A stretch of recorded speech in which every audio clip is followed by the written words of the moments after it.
शायद आपको याद हो, कुछ समय पहले मैंने आपसे कहा था कि स्त्री शरीर के लिए शास्त्र की, गुरुजनों की यही आज्ञा है, उसको अपने पति के अतिरिक्त किसी का चरण स्पर्श नहीं करना चाहिए। साधु संत महात्मा की भी चरण धूलि दूर से ही लेनी चाहिए, प्रणाम दूर से ही करना चाहिए। पर आज देखो उच्छृंखलता के कारण क्या क्या देखने में आता है, क्या क्या दृश्य देखने में आता है। अब कोई कहे कि भाई, कोई माता ये कहे कि अच्छा हमको आप संतों की चरण धूलि से वंचित कर रहे हो। नहीं, संतों की चरण धूलि का अर्थ ये मात्र नहीं है। संतों की चरण धूलि लेने का अर्थ कुछ और भी है, जो अभी मैंने आपसे कहा।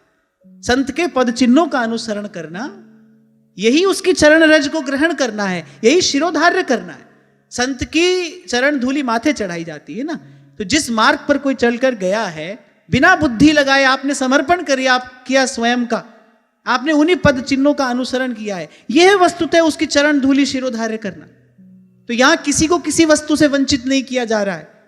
ठीक प्रकार से उस भाव को समझने की आवश्यकता है, क्योंकि अब यहां पढ़ने से, मैंने कहा था ना, एक श्लोक का शब्दार्थ है, एक उसका भावार्थ है, एक उसका गूढ़ार्थ है। अब समझने से तो कुछ और समझ में आ जाएगा। यहां लिखा है कि वही संग या वही आसक्ति जब संत महापुरुष के प्रति हो जाती है तो मोक्ष का खुला द्वार बन जाती है। अब अगर मोटी बुद्धि से आप इसको पढ़ोगे तो फिर तो अर्थ कुछ और आ जाएगा ना। इसको बड़े ध्यान से सुनना और बड़े ध्यान से समझना, कैसे किया जाता है संत का संग।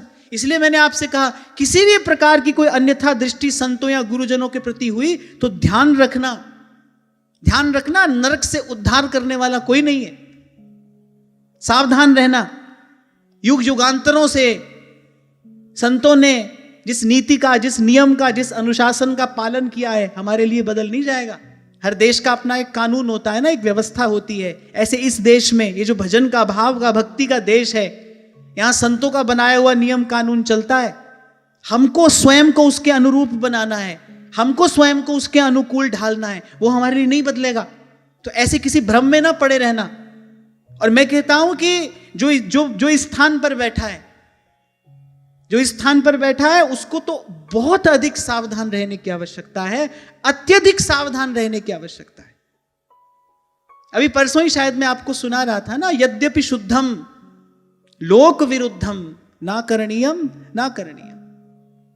साल भर पहले की बात है, शायद एक माता ने यहां लिखकर प्रश्न किया था कि आप तो कहते हैं कि शिष्य जो होता है वो पुत्रवत होता है, तो फिर शिष्या पुत्रीवत हुई, तो क्या कोई शिष्या अपने गुरु को अपने हृदय से नहीं लगा सकती? यद्यपि शुद्धम पर लोक विरुद्धम ना करणीयम। हम जिस संसार में रहते हैं, हम जिस समाज में रहते हैं, इसके प्रति भी हमारा एक कर्तव्य है, इसके प्रति भी हमारी एक जवाबदेही है। तो इसलिए बड़ी विनम्रता पूर्वक मैं ये बात कह रहा हूं कि पुरुष के लिए अपने अपने नियम हैं, उसके लिए अपनी मर्यादा है। महापुरुष कहते हैं परधन परतीय बंचु, और मैं कहता हूं कि माताओं बहनों को बिल्कुल नहीं सोचना चाहिए कि सारे नियम उनके लिए हैं। सब शास्त्रों में जितना उपदेश किया गया है पुरुष को ही किया गया है। पर स्त्री, पर दारा से बचने के लिए जितना उपदेश किया गया है पुरुष को ही तो किया गया है। तो सबके लिए नियम है, सबके लिए अपना एक अनुशासन है, और सबको विनम्रता पूर्वक उसको मानना चाहिए। इसी में हमारा हित है। शास्त्र की रचना किस लिए हुई है? हमारे हित के लिए हुई है।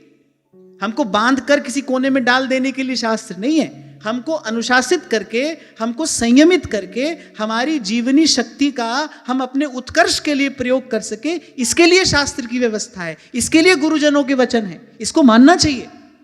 तो कहीं कोई इसका कोई अन्यथा अर्थ ना ले कि महापुरुष का संग अर्थात उसके शब्द का, उसके विचार का संग ही महापुरुष का संग है। और ये बात केवल स्त्री के लिए नहीं, स्त्री पुरुष दोनों के लिए है। ये बात साधक के लिए है।